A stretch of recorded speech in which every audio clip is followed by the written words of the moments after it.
Have you ever built something so valuable that others decided it was too dangerous to let you keep it?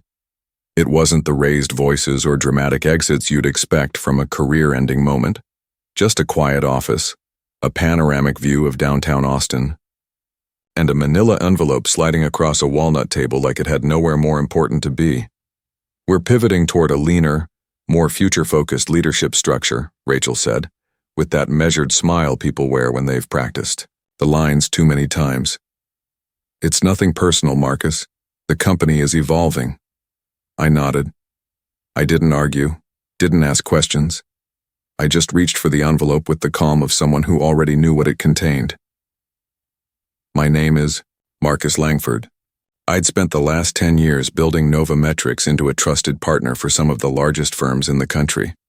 40% of our recurring enterprise revenue came from relationships I personally developed and sustained. But none of that mattered anymore, or at least, they thought it didn't. What they didn't realize was that firing me didn't untangle me from the company. They'd just pulled the pin on a grenade they didn't know I was holding. 10 years earlier, NovaMetrics was a promising but chaotic startup operating out of a converted warehouse in East Austin. No central air, spotty Wi-Fi, a rotating door of founders and funders who couldn't decide whether we were in fintech, SaaS, or just selling the illusion of innovation. That was the landscape when Daniel Chen, one of the original co-founders, approached me at a conference with a simple pitch. You know how to build trust. We need that more than code. At the time, I was managing enterprise partnerships at a much larger firm. Stable salary, good benefits, predictable path, but I was tired. Tired of being a cog, of watching clients get passed off to sales teams that viewed relationships as transactions instead of responsibilities. So I took a chance on NovaMetrics. No signing bonus, no job security, just equity and the freedom to build. In those early years, I knocked on doors no one else wanted to approach. Insurance conglomerates, government agencies, multi-generational family businesses. Not sexy, but solid and slow. Relationships took time. I didn't promise them tech that would disrupt their vertical. I offered stability, understanding, and long-term returns. Over time, one client led to another. A referral here, a lunch meeting there. Within 5 years, my accounts represented over 60% of all inbound cash flow. And I wasn't just bringing them in. I was keeping them. The joke around the office was that I didn't close deals. I adopted them. I knew birthdays, kids, names. CEOs would text me on weekends, not to complain, but to ask for my advice on things that had nothing to do with finance. The loyalty was deep, and more importantly, it was mutual. I sacrificed a lot to build that trust. My wife, Naomi, once said I had more dinners with clients than with my own family. She wasn't wrong. I missed recitals, baseball games. Vacations became phone calls in hotel lobbies. I told myself it was temporary. That once we hit the next milestone, Series B, Series C, IPO, things would ease up. But they didn't. And still, I stayed, because I believed in what we were building.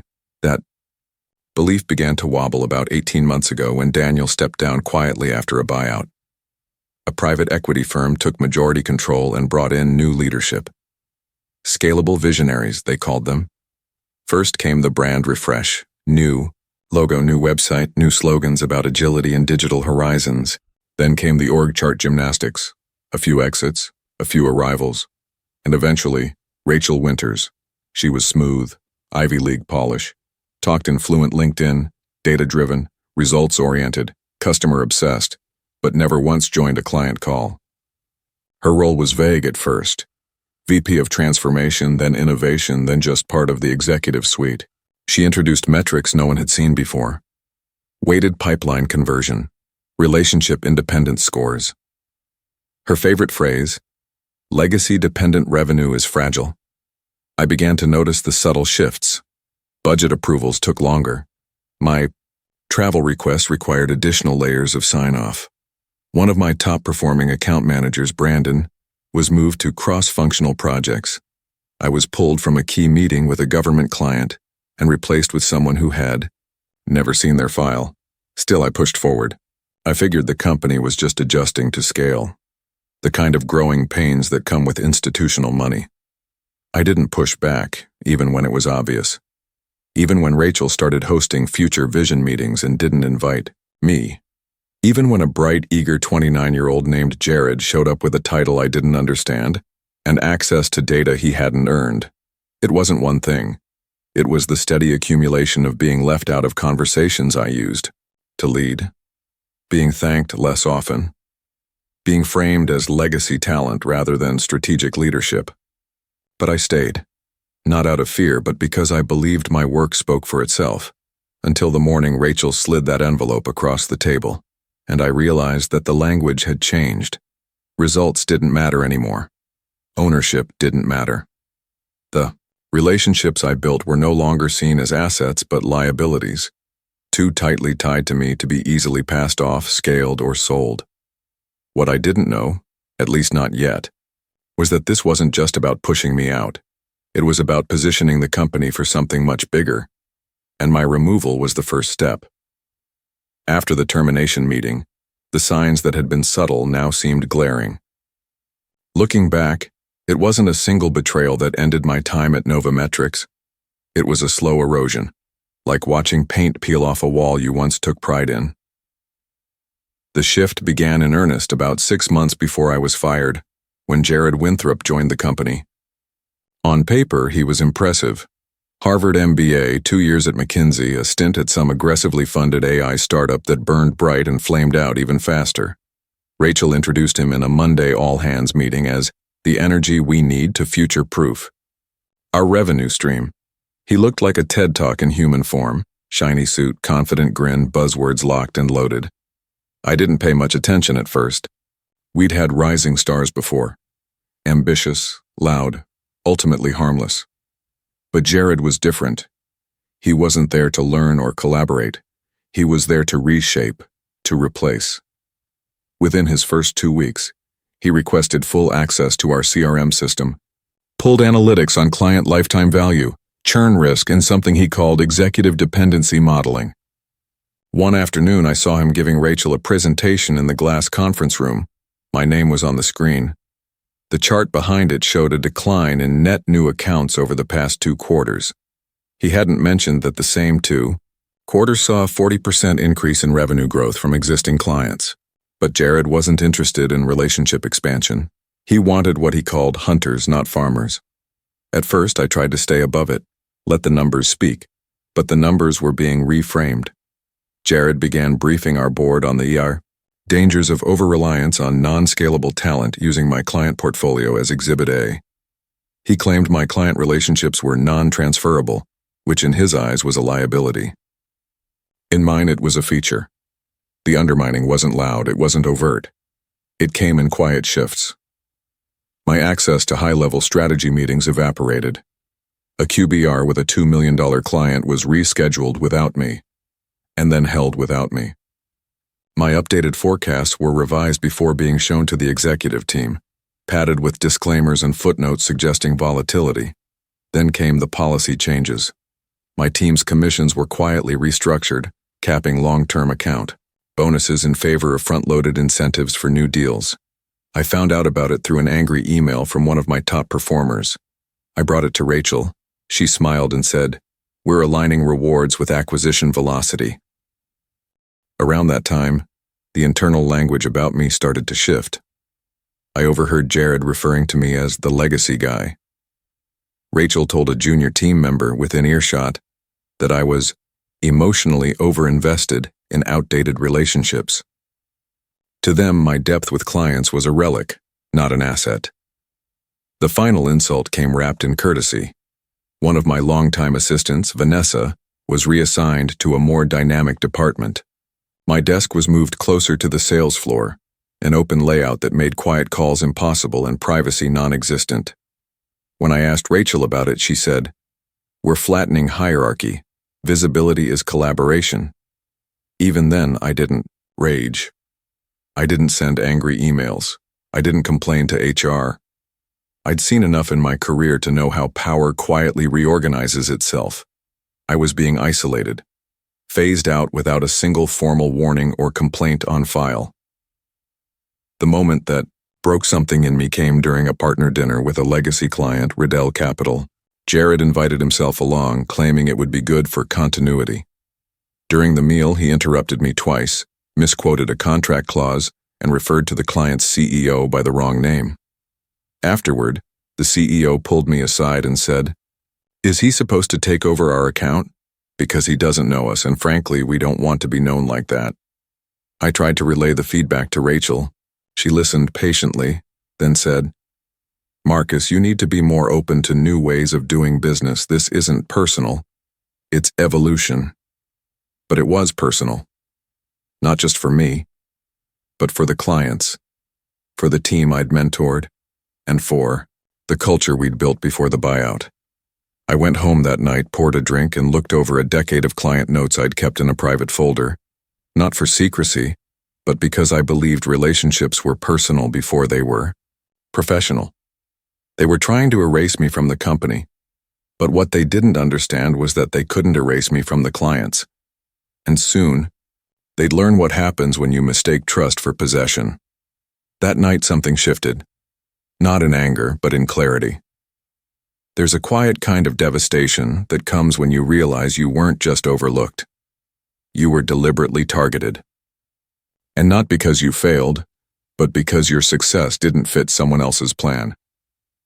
I stayed up late, sitting in my home office surrounded by reminders of everything I'd helped build, framed client thank you letters, conference badges, even a photo of our original team in the warehouse days. I opened my laptop not to write emails or check Slack, but to reread my employment contract. I wasn't looking for revenge. I was looking for facts. Buried in the legalese was a clause I hadn't thought about in years, something about post-termination restrictions. But it was conditional. My non-compete, which had originally barred me from working with competing firms for 12 months, had an exception if my departure resulted from structural realignment or strategic repositioning. Those were the exact words Rachel had used in my termination letter. In trying to package my exit as a realignment, they'd accidentally released me from any legal restraint. My mind went immediately to one name, Ashford Clark. Ashford was the CEO of Valor Point Capital, one of NovaMetrics' largest clients, a $2.5 million contract up for renewal in less than 2 weeks. I'd handled that relationship personally for 6 years through market turbulence, mergers, and more than one last-minute pivot. Ashford didn't do business with logos, he did business with people, specifically with me. That renewal was on NovaMetrics' calendar, but I hadn't been scheduled for the pitch. I remembered Jared casually mentioning they'd showcase a new direction to Ashford. My stomach tightened at the thought. It wasn't just about losing a client, it was about watching years of trust get repackaged by people who'd never earned it. I didn't reach out to Ashford. Not yet. Instead, I opened a separate document, something I hadn't touched in a while. A private spreadsheet of my top 30 client contacts, compiled not for control, but for connection. Birthdays, preferred meeting times, notes from conversations. That had nothing to do with contracts. Kids starting college, spouses battling illness, dream retirement locations. These were not just clients. They were relationships. And suddenly I understood why I had become a liability. I wasn't replaceable. Not because I was special, but because I was present. Consistently, quietly, reliably present. That presence, it turned out, didn't fit the narrative NovaMetrics wanted to sell. In the world Rachel and Jared were designing, loyalty was inefficient and trust was an obstacle to scale. Then came the moment that sealed everything. I received an email, accidentally forwarded, from an internal strategy brief titled Client Independence Index. One of the slides listed my portfolio with red warning icons next to each name. The comment attached read, "Too much tied to Marcus, need to diversify relationships before IPO." There it was, in plain text. They hadn't fired me because I underperformed. They'd fired me because I couldn't be decoupled from what I built. And in their eyes, that made me dangerous. I sat back in my chair, the document still open. It didn't feel like a loss anymore. It felt like liberation. The rules had changed, And now, so had mine. I closed the laptop, finished my drink, and for the first time in weeks I didn't feel tired. I didn't feel helpless, I felt ready, not to fight but to move, quietly, deliberately, and when I did I wouldn't need to knock anything down. I would just step aside and let the structure collapse on its own. The next morning I didn't make a single call, not to Ashford Clark, not to legal counsel, not even to Naomi. I just sat with my coffee, watching the early light stretch across the patio. It wasn't paralysis, it was clarity. The moment for reaction had passed. This would be about precision, not emotion. By noon, I had mapped out my entire next move, not in desperation, but with the calm discipline that had always served me. I wasn't going to beg for relevance or try to claw my way back into a seat at NovaMetrics. I had already left the room. They just hadn't noticed yet. I started with 3 names: Ashford Clark at Valor Point Capital, Dana Rivas at Hartwell Holdings, and Phil Emerson at Craymore Industrial. Combined, their contracts totaled over $6.5 million annually, nearly half of my former portfolio's active revenue. But more importantly, they were 3 people I'd worked with for years. They knew me. And more than that, they trusted me. I didn't pitch them.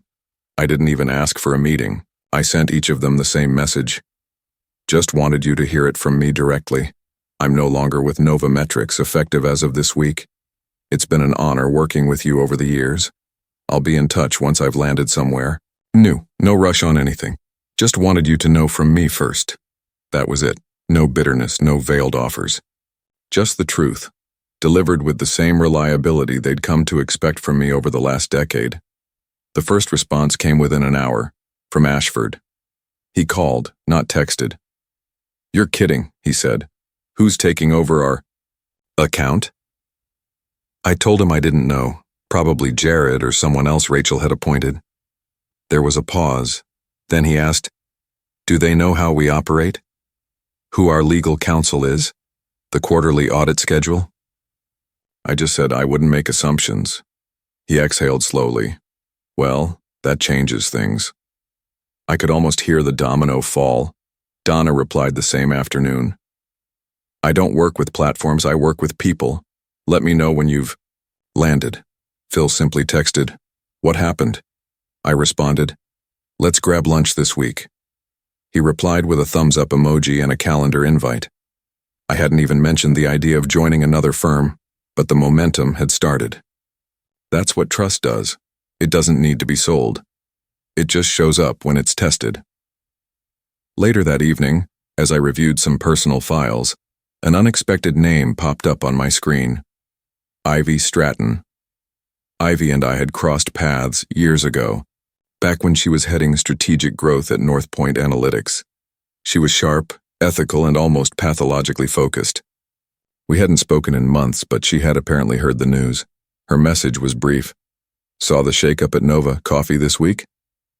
We met 2 days later at a quiet cafe far from downtown. Ivy now served as COO at Lincrest Partners, a rising mid-market investment firm, making serious moves in the AI and industrial data sector. She cut right to the point. "We're not NovaMetrics," she said. "We don't want your clients, we want you. Full VP authority, no bureaucracy. You bring what you want. We'll support what you need. And we offer equity, not lip service." I listened, nodded, but didn't commit. Not yet. I wasn't interested in jumping for survival, I wanted alignment. And more than that, I wanted control. Not just over my role, but over the values surrounding it. Still, her offer lingered in the back of my mind. It wasn't just generous, it was respectful. The kind of thing that told me she didn't see me as a cog in some future pitch deck. She saw me as a builder. Back home, I took another look at the client spreadsheet. Already 3 of the largest were quietly pausing communication with NovaMetrics. I hadn't told them where I might go. I hadn't asked them to follow. But it was starting.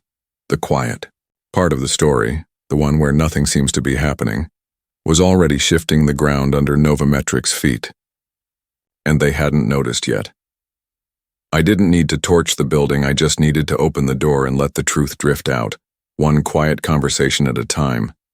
Let them try to plug the leaks. They'd realize soon enough that I wasn't the One who needed them.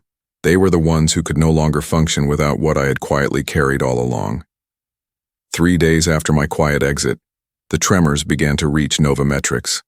At first it was subtle, just a few unread client emails, a missed calendar invite, a cancelled QBR. But by the end of the week it was impossible to ignore. Valor Point Capital hadn't signed their renewal. Hartwell Holdings had postponed their scheduled strategy call, and Craymore Industrial had emailed a single loaded sentence to the partnership's inbox. We'd like to revisit terms before proceeding further. Inside Nova's sleek glass tower, alarms weren't sounding. Yet. Rachel likely chalked it up to a post-transition adjustment. She was still confident in the new team's approach, still spinning Jared's jargon-heavy talking points to the board about redefining the client success lifecycle. But outside those walls, trust was quietly disintegrating. I knew from experience that clients rarely panic out loud. They don't fire you in fits of emotion. They drift, they delay. They withdraw small pieces of themselves until nothing is left. That's what was happening now. The slow exhale of a decade's worth of credibility, released in silence. That Friday, I got a call from Julia Moss, one of my old internal contacts who had stayed behind at Nova. We weren't close, but we had always respected each other. Her voice was low, careful. "Things are unstable," she said. "Rachel's been in meetings all day. Jared's spinning like mad. I heard your name come up in legal." I asked what the issue was. "They think you're poaching. Clients aren't responding and they assume you're behind it." She paused. "Are you?" "No," I said truthfully. "I've reached out to no one since I left, except to inform them I'm gone." "That's it. That's what I figured," she replied, "but that's not how they're choosing to see it." By Monday, the tone had shifted from confusion to concern. Nova's legal department sent me a stiffly worded email reminding me of my obligations regarding client confidentiality. I read it twice. It was boilerplate, intimidating, but hollow. They hadn't grasped the crucial distinction. I hadn't taken anything. What was leaving them wasn't information. It was trust. And that they couldn't control. By Wednesday, I'd had my second coffee meeting with Ivy Stratton. This time, she brought her CEO. He didn't make a pitch. He asked questions, real ones, about what I valued, what I wanted to build, and how much ownership I needed to make it worth my while. The conversation didn't feel like an interview. It felt like a blueprint. Meanwhile, the fallout at NovaMetrics escalated. Dana from Hartwell Holdings sent official notice of non-renewal. Valor Point followed the next day. By Thursday afternoon, Nova's executive team was in a boardroom, scrambling to preserve optics ahead of the quarterly earnings call. Julia texted me again. "You caused a chain reaction. They're trying to plug holes they don't even understand." I hadn't called anyone. I hadn't made a single offer, but the clients weren't dumb. They saw the shift. They smelled the fear. And they remembered who had actually answered their calls on weekends, who showed up at their audits, who gave them the straight answer when everyone else was pitching a feature roadmap. The irony was, the more NovaMetrics tried to tighten their grip, the faster things slipped through their fingers. By week's end, 5 of my former accounts had either delayed renewal or issued notice. I hadn't burned a bridge. I'd simply walked off of it, and it collapsed behind me under its own neglect. And while they scrambled for a lifeboat, I had already begun drafting a plan, not to retaliate, but to rebuild. This time, somewhere I wouldn't have to apologize. For being indispensable, somewhere that would understand. Loyalty isn't a liability, it's the foundation. The following Monday, the truth arrived, not with fanfare, but through an unexpected voice. My former executive assistant, Tessa Grant. We hadn't spoken since my exit, but when her name lit up my phone, I answered without hesitation. She didn't waste time with pleasantries. "They were never planning to keep your accounts," she said flatly. "Your termination wasn't about performance or culture fit. It was premeditated, part of a broader transition strategy." I didn't say anything at first, just let her talk. Tessa had stayed on in a reduced role post-restructuring, managing calendars and compliance reports for the executive team. She wasn't in the core circle, but she had eyes and ears everywhere. What she shared over the next 10 minutes hit with surgical precision. 3 months before I was let go, NovaMetrics board had initiated quiet negotiations to sell the firm to a larger multinational, Viridian Capital, a firm notorious for gutting legacy staff and folding acquired teams into their existing hierarchy. But there was a hitch. Viridian didn't want people. They wanted clients. And those clients, especially the enterprise ones, were too heavily associated with me. There had been multiple internal meetings, off the record, undocumented, about how to detach Marcus Langford from relationship-dependent revenue. Jared had been brought in not to lead innovation, but to systematically unwind the trust I had built. His entire role was predicated on replacing long-term client connections with scalable transition models. In short, relationships that didn't require me. The move to terminate me wasn't about risk. It was about packaging. Viridian didn't want to acquire a company where client loyalty lived inside one man. So NovaMetrics' leadership decided to surgically remove that man and hoped the clients wouldn't notice. But they did. Tessa continued, her voice tight with frustration. They knew losing you would create turbulence, but Rachel and Jared told the board it was worth the risk. They assumed you wouldn't act, that the clients wouldn't follow, and that Viridian wouldn't care, as long as the revenue stabilized in time for due diligence. She paused. But now Viridian's backing away. 2 client terminations hit the same day their due diligence team was finalizing numbers. They're calling it off. Jared's panicking. Rachel's already prepping a realignment narrative for the next investor call. The room spun just slightly. I wasn't surprised, I was validated. They hadn't fired me for underperforming. They'd fired me for being too effective, too trusted, too central, too human in a business that wanted to automate every ounce of authenticity. I asked Tessa how she knew so much. She laughed, but it wasn't amused. I saw the slide deck, she said. They called it the Decentralization Initiative. Your name was mentioned 15 times. They literally used the phrase eliminate individual bottlenecks in client retention. You were the bottleneck, Marcus. After we hung up, I sat quietly for a long time. Everything I had sensed, the whispered conversations, the desk relocation, the restructured bonuses, it all snapped into focus. They weren't isolating me out of fear. They were scrubbing me out like metadata, hoping the clients would stay tethered to the brand instead of the person. But clients don't form relationships with PowerPoints or promises. They form them with people. And when those people disappear, trust doesn't transfer automatically. It evaporates.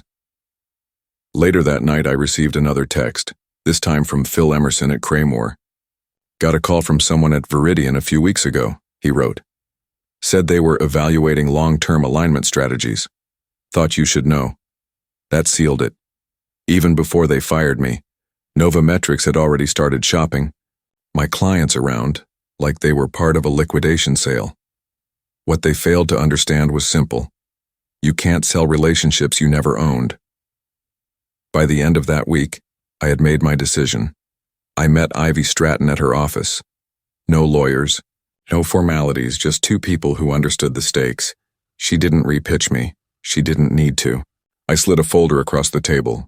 A transition plan, a list of 5 high-priority clients already signaling interest, and a timeline. I'm ready, I said. But I build things to last.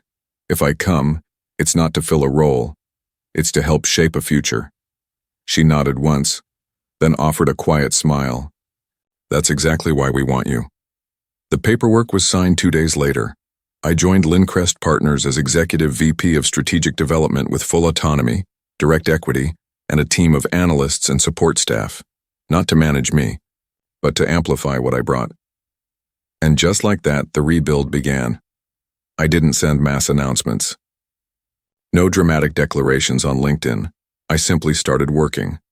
The clients came to me, not all at once, but steadily.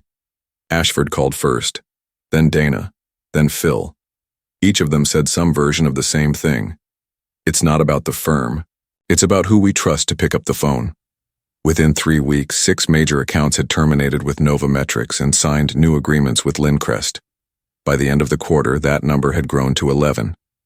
Revenue attached to those clients? Over $9 million in annual contracts. Back at NovaMetrics, the spiral deepened. The Viridian acquisition collapsed completely. Word spread in the industry. Investors began questioning leadership. Jared went suspiciously quiet on social media. Rachel released a vague internal memo about navigating headwinds. My former colleagues, those who had once tiptoed around me, began reaching out, discreetly, curiously, looking for new opportunities. And I kept my focus forward.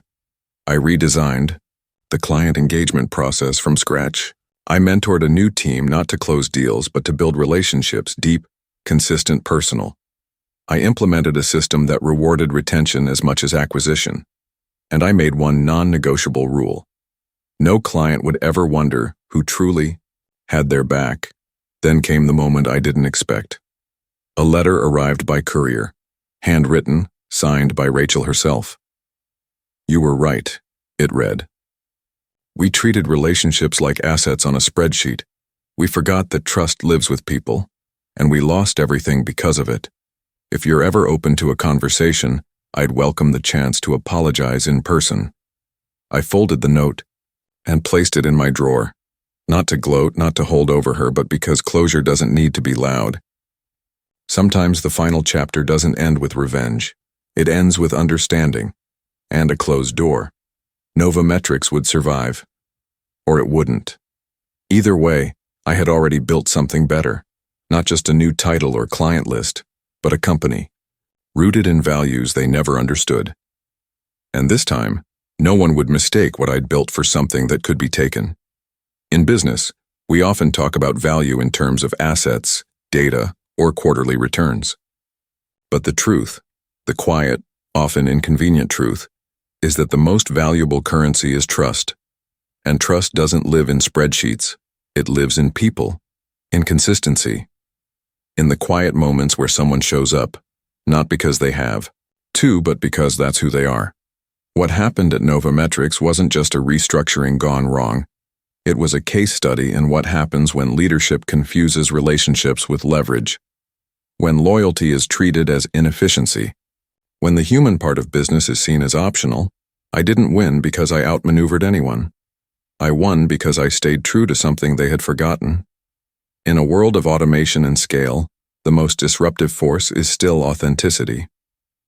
Question I'd ask anyone watching this: if someone tried to remove you from what you've built, would it stand without you? And more importantly, should it?